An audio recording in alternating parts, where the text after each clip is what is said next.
I would like to introduce Sheryl Fenn, Audrey Horn, and Sheryl Lee, Laura Palmer herself. Come on in.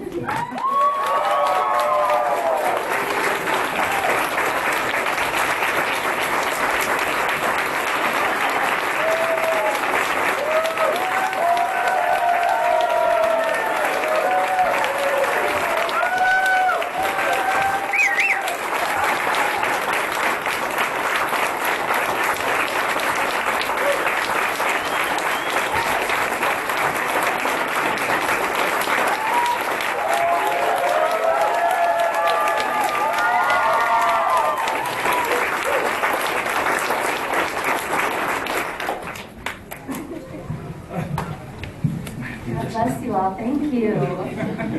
We've had such a great time so far. Beautiful place. First of all, welcome to Hot Springs, Arkansas. Thank you so much. Thank you guys for being here. Oh my goodness. Thank you for having us. Absolutely.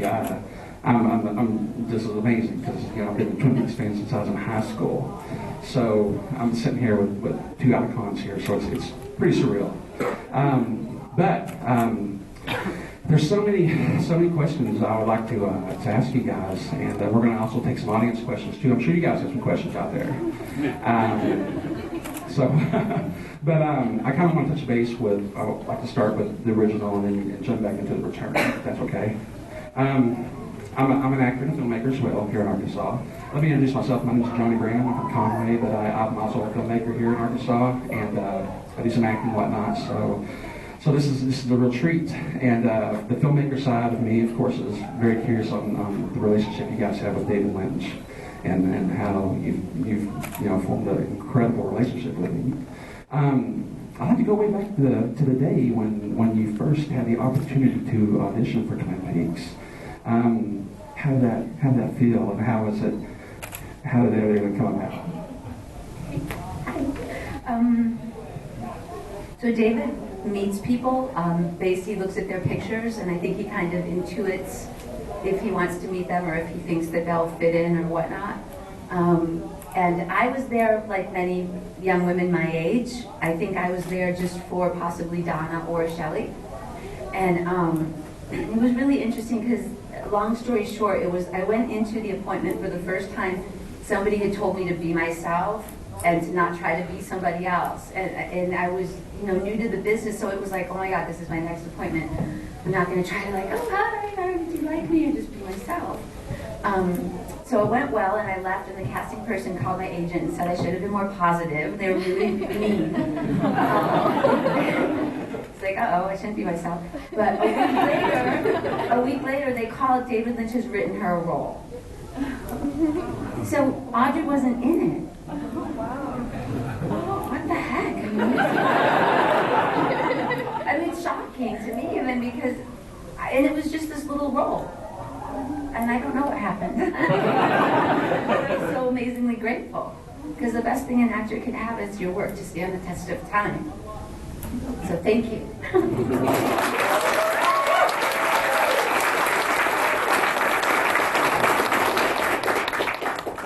And thank God that he gave life to Audrey, right?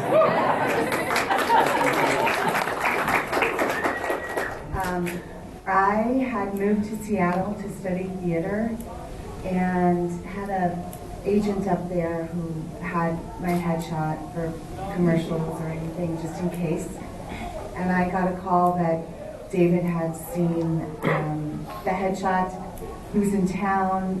It was all very secretive.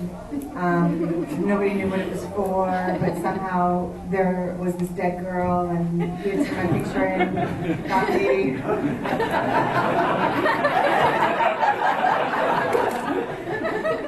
So that's the same thing. Just went in to talk to him, and I was so nervous that I was shaking, as I still shake in auditions.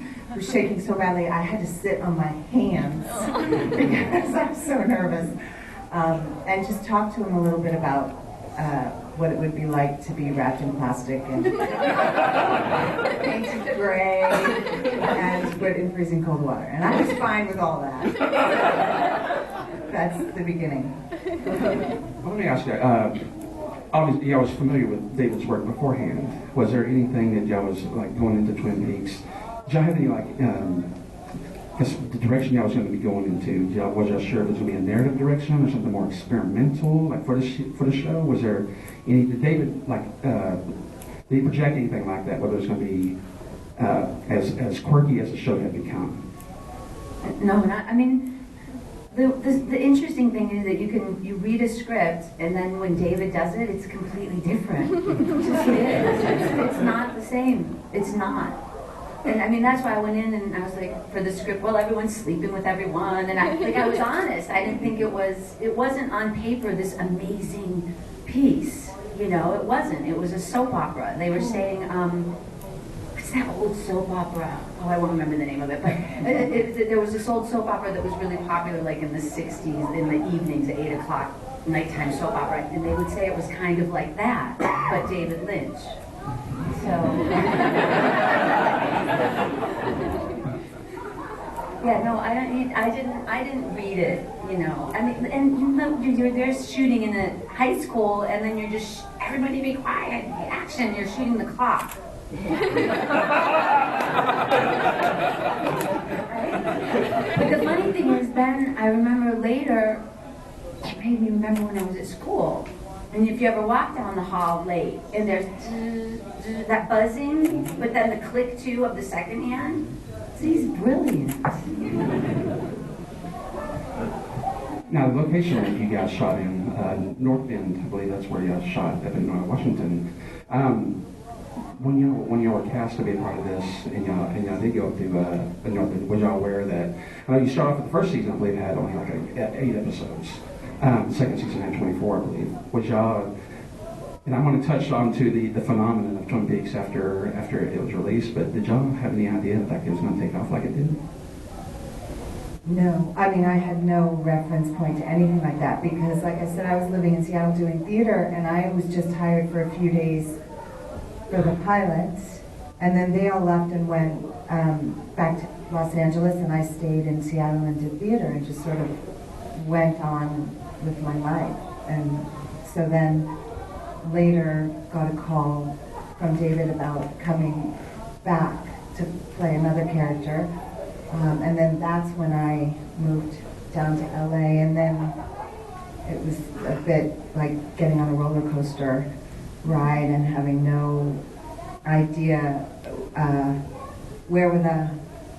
how high was that roller coaster, how many turns were there in that roller coaster, how many sharp corners. Just get on and fasten your seatbelt. Same question. Did you expect it to take off like it did? No, not at all. I remember leaving the screening of the pilot going, no one's going to see this. Well, I didn't know anything. I had no idea. And I think the only time I realized was we were in New York for something, and when I was walking down the street and somebody shouted, they were shouting Audrey. And in LA, you're just in your car, you know, you're just in, and I was like, oh my God. People like, you know, and then you realize it's had this effect. It's amazing. Yeah, it's mind-blowing, and my friends and I, we talk about this quite a bit, about how, I mean, there's so many shows that's come on since then, throughout the 90s and 2000s, that you can clearly see there's a Twin Peaks influence into it, and including the characters. You know, he's influenced me as a filmmaker too, so now I kind of want to jump to The Return. So tell us about, now did you get the call? Did he call you, or did it go through the agent? They just like, well, I think Twin Peaks might be coming back. How did The Return come about? Well, you know, it's been a few decades. So I just remember that it was a question that was asked a lot through the years at different times, and every once in a while there'd be whispers of rumors that it was or that it wasn't. And so when I heard about The Return, it was second or third or fourth or fifth or sixth hand, and I gave it no credit at all. I just thought, oh, that's just another rumor. And then it was a text from a cast member that confirmed that it was more than just a rumor? Probably me.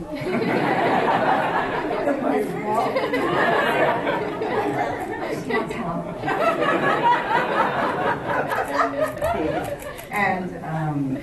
And then I reached out.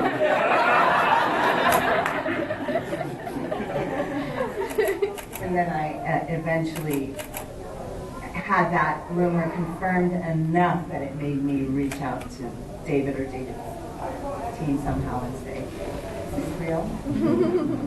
Now, the characters are, like I said earlier, are very iconic. You know, you can't think of Twin Peaks without, you know, Laura Palmer, you know, or Audrey Horne. Just, it's, but, you know, so fast forwarding now to the return. As the characters of Audrey Horne and Laura Palmer, did y'all see that there was unfinished business after the conclusion? Wait, before we answer any questions about the return, how many people in here have not seen the return? Okay, so can we please be conscious of these people so that we don't give anything away?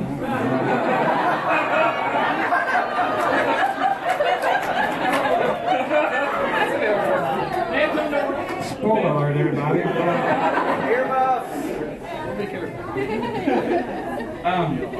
But everybody here's seen the original cliffhanger, right? And y'all seen Fire Walk with Me, I'm sure. Okay. Yes, and I would like to touch on that too. So yeah, let me without spoilers or anything like that, because I know a lot of the you know, as a fan of Twin Peaks, from a filmmaker's perspective, I was always curious of what's going to happen in 25 years, because, well, I'm afraid this is going to be a spoiler, but I'll see you in 25 years. Is that something that, yeah. It's David Lynch land. Yeah, I mean, I didn't, if you're asking me if I knew anything 25 or 30 years ago about the future, not even close. In any area of my life. Creatively. Awesome. Well, I have another question about the filmmaking side. Now, when you get your scripts, does everybody get a copy of each episode, or do you only get the copies of what episode that you're going to be a part of? I don't want to get into spoilers. I'm afraid that That's not a spoiler, but that's David Lynch land again. So we know in this particular instance, most of us did not have an entire script or episode. And that kind of speaks as a testament to, because many people have asked us, how do you go back? How do you do that when you don't even know the context? And really it's because that's just like the top. What David's interested in is all underneath. You know what I mean? And the extent to which you're willing and able to go into your heart, into your soul, expose yourself, try to figure stuff out. Awesome. Well, let's see here. Let me try to, anybody have any questions out there? You want to start doing that? I would love to hear, you both got these roles when you were very early on in your career, and they did become so iconic, and so I'm wondering, as young women actors, what it was like to really have these iconic roles so early on in your career, and how that played into your career as an actress going on. Well, I think of course when we're doing it and we're in the midst of the first couple seasons, nobody knows that it's iconic. You're just grateful to have a really great job. The fans brought back the show over and over again. The pilot was aired, the network didn't want it. The fans wrote, they brought it back for 7 episodes. Then they didn't want it again. Oh no, then it went well, then they brought us back for 24. And then this time he brought us back again. They only wanted him to do 9, he wanted to do more. He said he was leaving. You all wrote. It's amazing. So you've all supported so much along the way. Really the momentum and all of that has to do with, that's why I call it, the fans sacred, a sacred family. Because not everybody connects or understands or cares to go into David Lynch land. So, yeah. Cool. Let's take it out here, guys, and let's see if there's any questions. Somebody's got their hand up? Yeah. Come right to you. I'm just curious, talking about being in David Lynch land and getting partial scripts, but as each of your characters, both in the old series and new series, without really going into spoilers, just you talk about not having the full picture. Was David giving you sort of the full picture of your character? Did you have more in the background that you knew about than maybe even got revealed on screen? No, it's really I remember David saying this during the first season, like shooting in the Great Northern. I think it was when I met you. Remember we met on the set there? And he described himself as a director as just like if he was at a console that he would just turn up the bass and down, like little adjustments. So he's not going to come in and say, this is where you came from, this is what you need to do, this is what's going on, He ends up using some of the same people, I think, because they trust him, he trusts them. There's a shorthand, kind of. You're willing to, it's David, you're going to go deep, that's who he is. From his favorite film of mine, The Elephant Man. I mean, this is what he does. So if you don't want to do that, then don't work with him. Yeah, I think one of my favorite things about working with him is that it truly is an experience of having to stay completely present in the moment. You can't overthink it because you don't have anything to overthink it with. You just stay present and honest in that moment with what you do have. And we fortunately work with such amazing other actors and creative team in every department that it's very easy to stay present in the moment because you're responding to, it's an energetic exchange, it's a creative exchange. So you're responding to what's being given to you and living that in that space in that moment. I have a question about the return. Can you tell us what exactly is going on?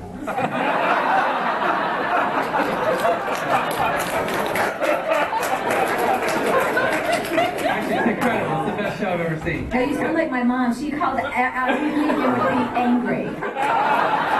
When are you coming on? Why do I have to sit through this? What's going on? It's incredible. I wonder, do y'all have any favorite scenes or episodes? And also, who is Billy? Thank you very much for coming. This is incredible. Without giving anything away, I think that one of the episodes that absolutely blew my mind was 8. I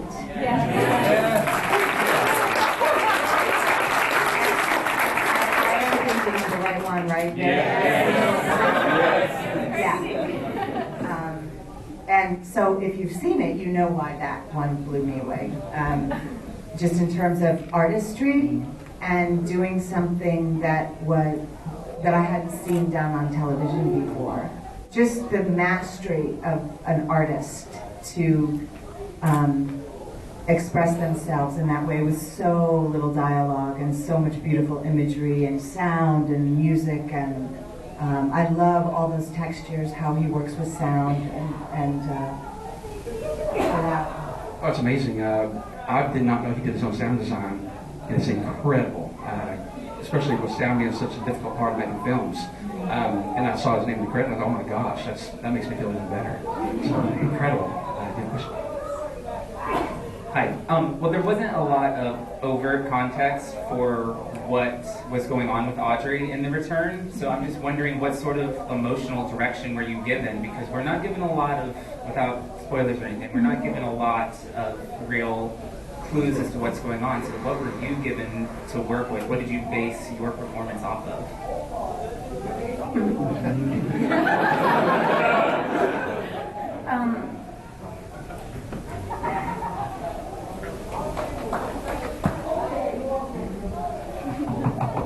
So I always get in trouble. I always get in trouble because I'm honest. Initially, I was not happy with what I read. That's what happened with me.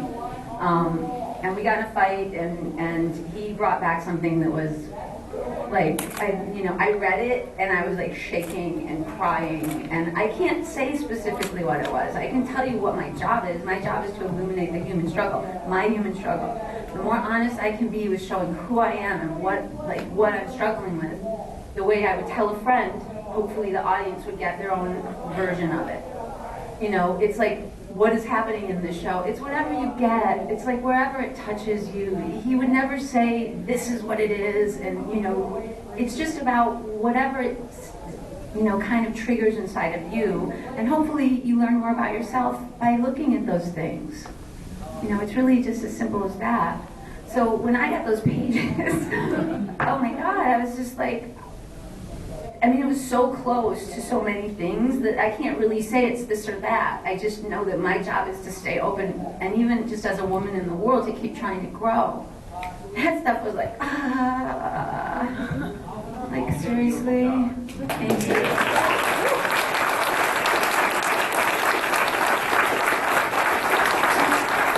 It's so scary because I'm like 52, I'm like a little bigger, and I was like, I have to dance now.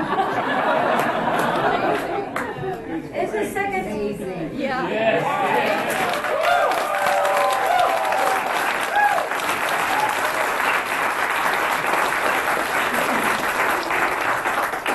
Hello, my name is Rose. Hi, Rose. Hi.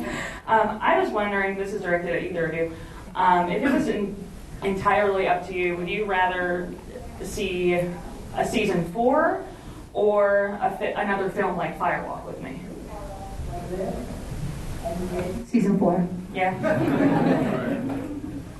It's the perfect David because it's an 18-hour movie. So before, right, to edit things down. So this is like perfect.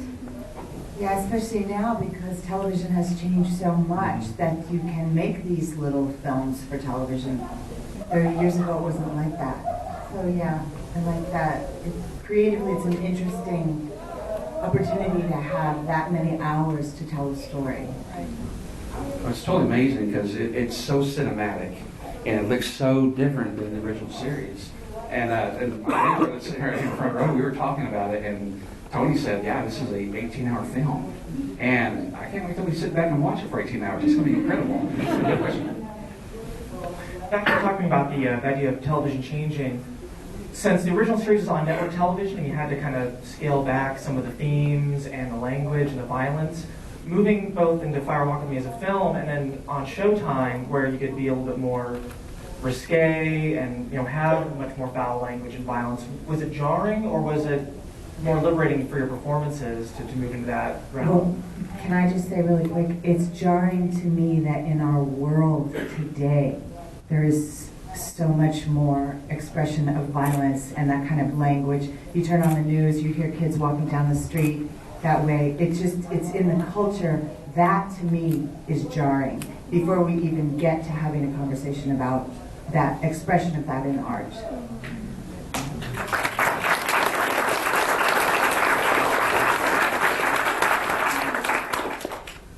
And I think he then mirrored, didn't he? He mirrored what he's seeing. It would have been silly to expect it to be the same. I wanted it to be the same too. I wanted to be in every episode. I did. I was so naive. I thought I'll do Twin Peaks and live happily ever after. It's a different world, so he always photographs in his own way where we are, kind of. And he hated the network notes. They were the dumbest notes you ever could. He'd be like, look at this. How bad is the sandwich? Remember the sandwich where my dad's eating it? How big is the sandwich? What is the sandwich? Is there mayonnaise on the sandwich? Is there mustard? He's like, are you kidding? Honestly, network notes? It's crazy. That's funny. Hi.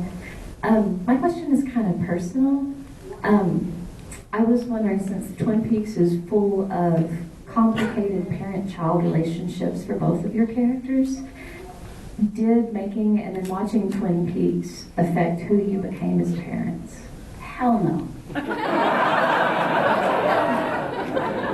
I'll tell you my story really quickly. David said to me when I first met him, Sheryl Fenn, do you want kids? And I said, yes. And he said, then you have to watch Eraserhead.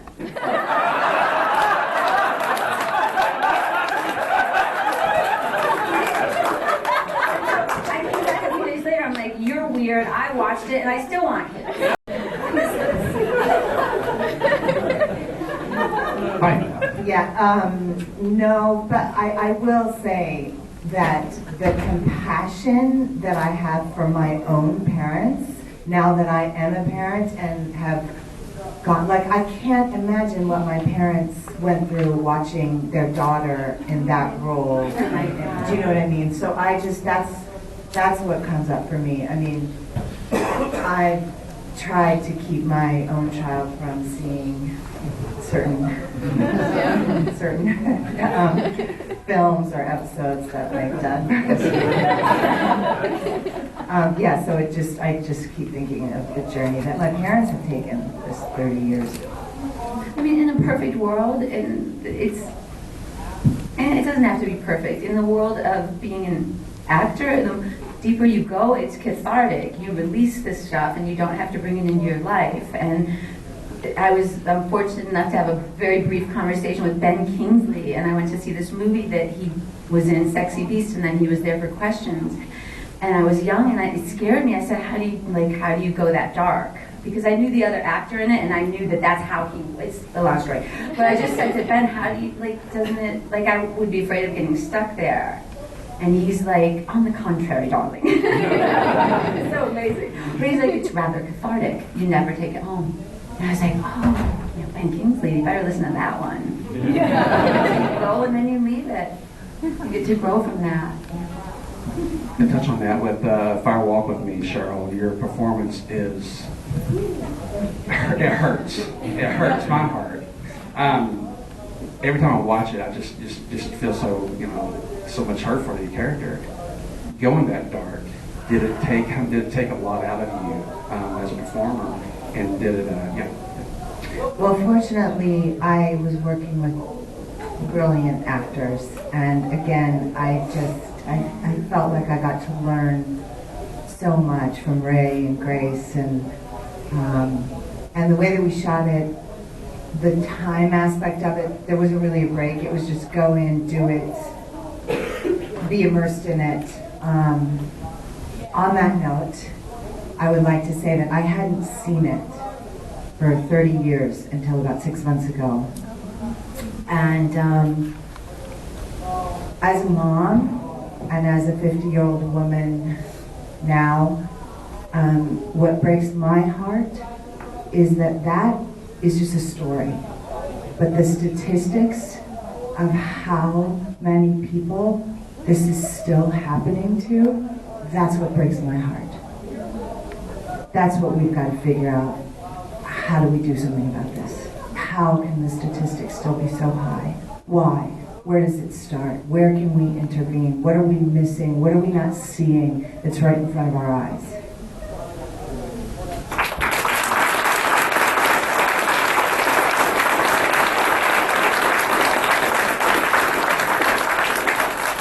You mentioned working with so many great actors and characters, and it's hard to remember how many people you did have scenes with or didn't have scenes with, and wanting to do the show forever. Are there certain actors or characters you wish you had more time with, or scenes you didn't have with? We would have been fun. We took these pictures together when we were on the ski trip, and they just speak volumes. We're like, we would have gotten in a lot of trouble. We would have had so much fun. I just wanted to be with Dale Cooper more. I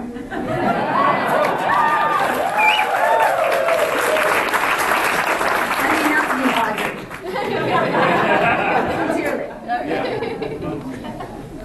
Hi. So as soon as both of your characters came on screen in The Return, we instantly knew that they were the characters. We didn't doubt it for a moment. Did you all have pre-scene rituals that you do to get into these characters? That is such an interesting question. I have to think about that for a minute. Yes. I mean, it wasn't.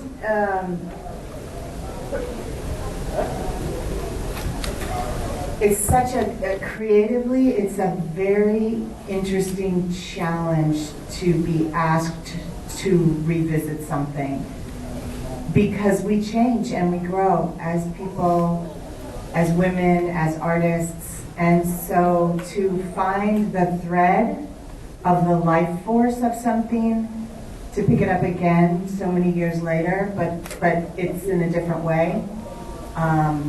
So I don't know that I could tell you specifically what that was, but I was aware of that experience. I hope that's not too vague of an answer. Touching on that, was y'all aware of who was coming back and who wasn't? Or did y'all just find out as we did who was going to come back?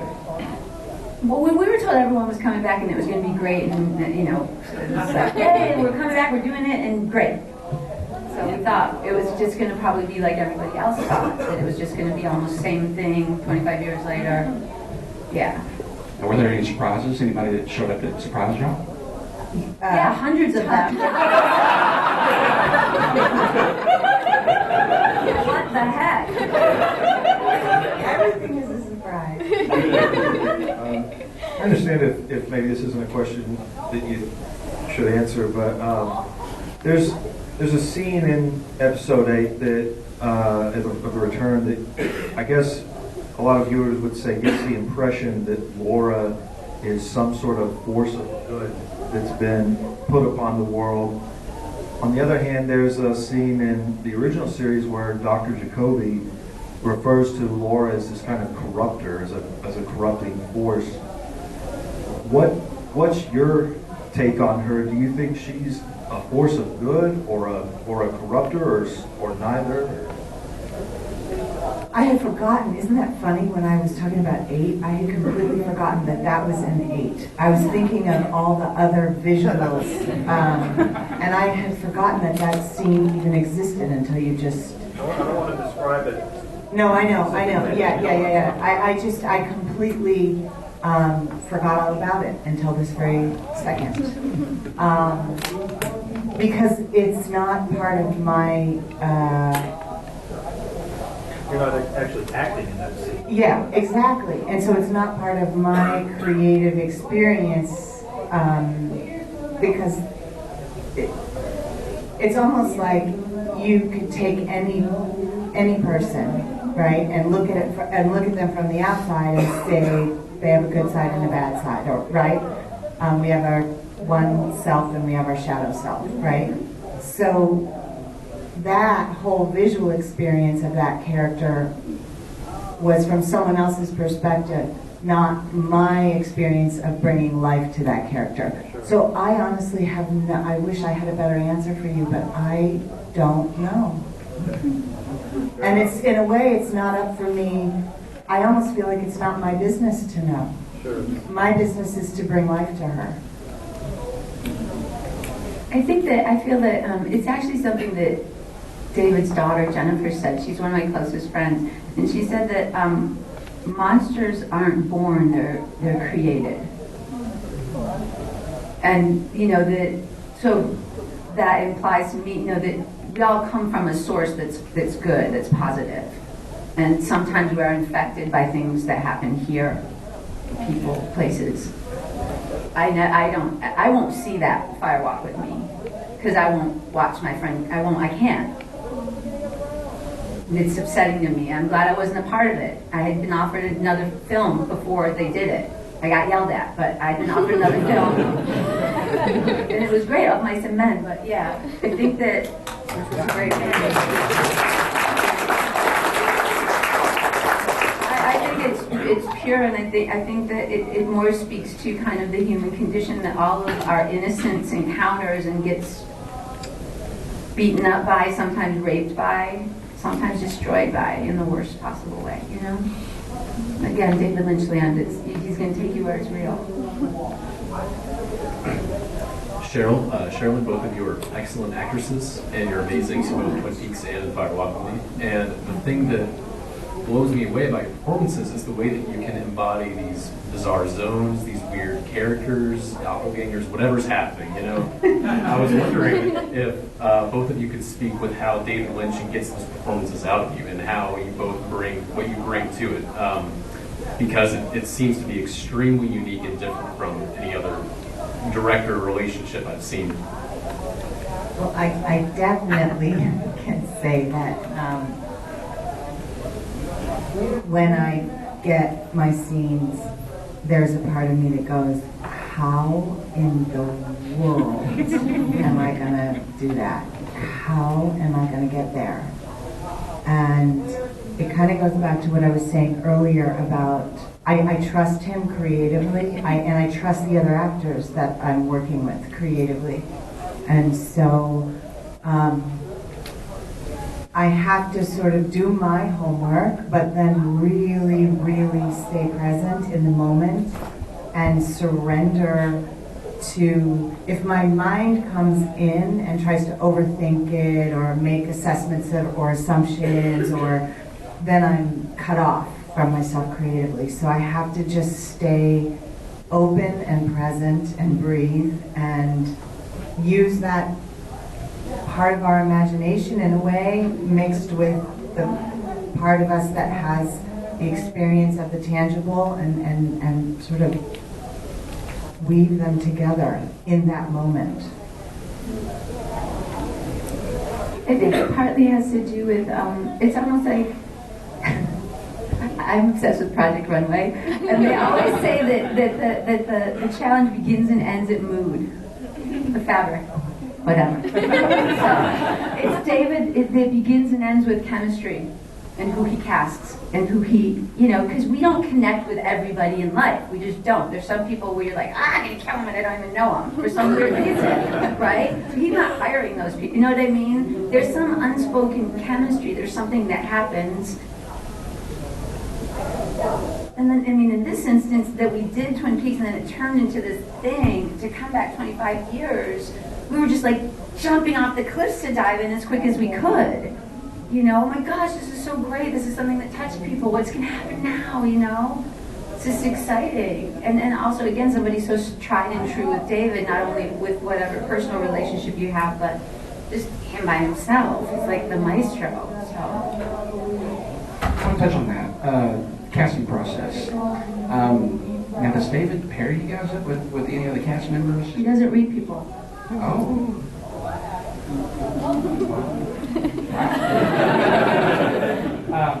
That's really cool. So, question for Sherilyn. First of all, quick statement.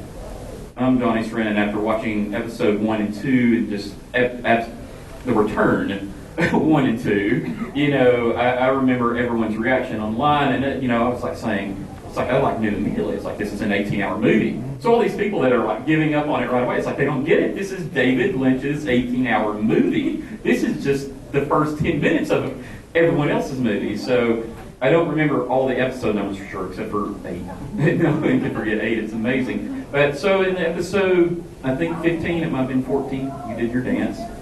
And that was like the most exciting moment to me, because we talked about the dance. That was like, with me as a fan, I was like, this is my Twin Peaks. Like, this brought back Twin Peaks right there. I was like, this is Twin Peaks. Audrey did her dance. So it's amazing. And since we're not getting into spoilers, I won't talk anymore about the return. I want to go way back.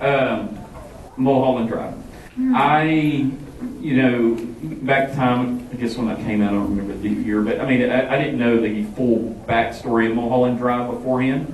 I just knew it was David Lynch, watched it, absolutely loved it, read about it later, and that was supposed to be a TV show with you and Audrey. Mm-hmm. And, I was like, oh my God. And it, when I was watching it, I really felt like this is Twin Peaks. This is Twin Peaks, Mulholland Drive, And then I read that and it was amazing. Could you just kind of talk about that? Because I know you guys, you did work on that and develop it with you. And it's funny when I watched Naomi Watts, with that before I knew it, I was like, this is like kind of Audrey. Like this would be Sherilyn Fenn's character in there. Could you just kind of talk about that a little bit? Well, what happened was he took us out to dinner, his agent, my agent, and they said that he's written this thing he wanted to do Mulholland Drive, and it was Audrey Goes to Hollywood. And he saw it, he said he's like driving along Mulholland in this thing, like she's gonna be an actress or something. And I again, like the same young person who was like, this isn't gonna go. I'm like, well, do they do that? They go from a TV show to a film. It was gonna be a film, not a TV show. They wanted to do a film. I said, so we go from a TV show to a film. Do we go back to the TV show? Does Audrey go? And then it just kind of went away. I don't know what happened to it. And then years later it was made, and I was like, ah. It's amazing. Yeah. But I could see you in there though. Like when I was watching that, I thought this is very esque, and then I was like, wow, yeah, that's Audrey, Well, that's one of the gifts is that I guess there'll always be a little David floating around in what I do, I hope. And I think that with, like, people are seeing the show and they're seeing so much of his work over the years coming through. So you see that Twin Peaks, you'll see this, you'll see that. It's where he came from, what he saw in the 50s, who he is. All of our stuff comes from our core issues, what we saw when we were younger, what affected us. The belief is if you expose it, then you can grow, you can do it. Hiding from it doesn't work. It just like chases you. Well, Audrey's dance is the best part of the return.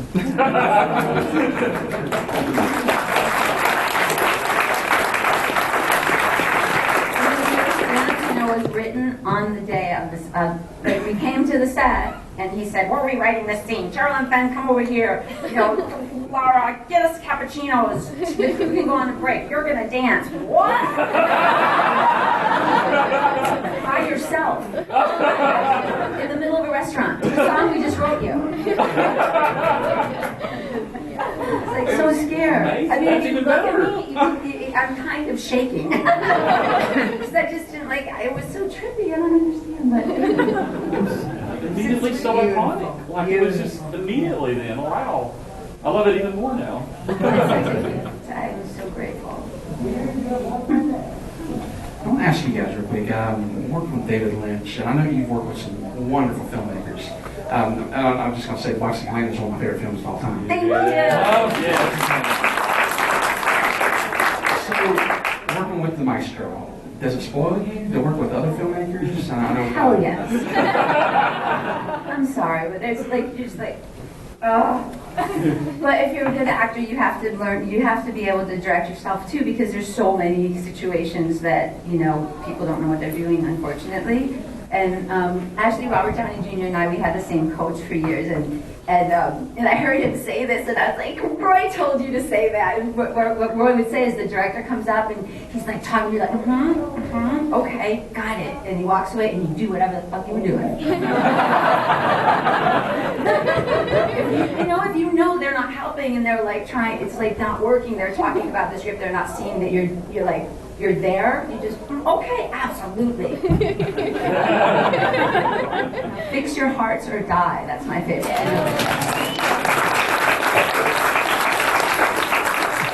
5 words that can change your life. That's the message. Do you have to go see it in a theater to feel it? Do you have the courage to, he's trying to... Sheryl, same question. You work with one of my favorite filmmakers, John Carpenter, and vampires. How was it like working with Halloween's my favorite films of all time, so how was that working with your experience with John Carpenter? I loved working with John. That was such a fun film to be a part of. I just wish I could have gotten to fly. Other vampires. John, if you're listening. This one, we have 5 minutes. 5 more minutes. Oh, okay. So he was great to work with as well. Question in the back. Stand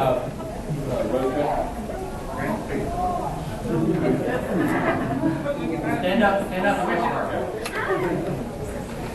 I have just 2 really quick questions. One, and I pray this never happens, but if Twin Peaks is finished, are you content with everything? And 2, how impactful was it seeing the deceased members of Twin Peaks when we saw them in the return? If it doesn't come back, I wouldn't even, you know, how could I be satisfied? Do you know what I mean? But, you know, that's life. You can't really control stuff like that. The other thing is, yeah, it's brutal. Brutal. God bless her. She's them, really. They're all in a better place than we are. Yeah, it was very, very moving for us as it was for you guys. And it just is, you know, the time just moves too fast. You know, we don't know how long we have with the other people in our lives, and it just, we're blessed to have the moments we did with them and to work with them and to know them, and it was a very emotional part of the show. Especially Catherine was right where she wanted to be, which is so cool. You know, that's a lifetime friend of hers, and that's for sure. I mean, it's just like the generosity of that spirit, even to do that. It's beautiful, extraordinary. It's amazing. It's like David Bowie, what he did. I mean, like, wow. Yeah, David Bowie's, it was heartbreaking kind of know he was going to come back. And I think I just read something the other day that David gave permission, I guess, to use his likeness, I guess, for the return. It's pretty amazing. Let me ask you guys, what's next? What can we see coming out in the near future? God only knows. Can I cast it out? I feel like?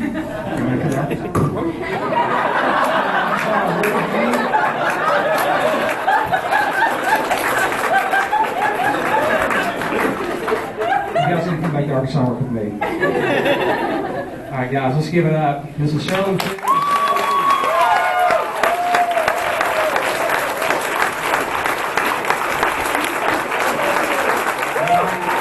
Thank you.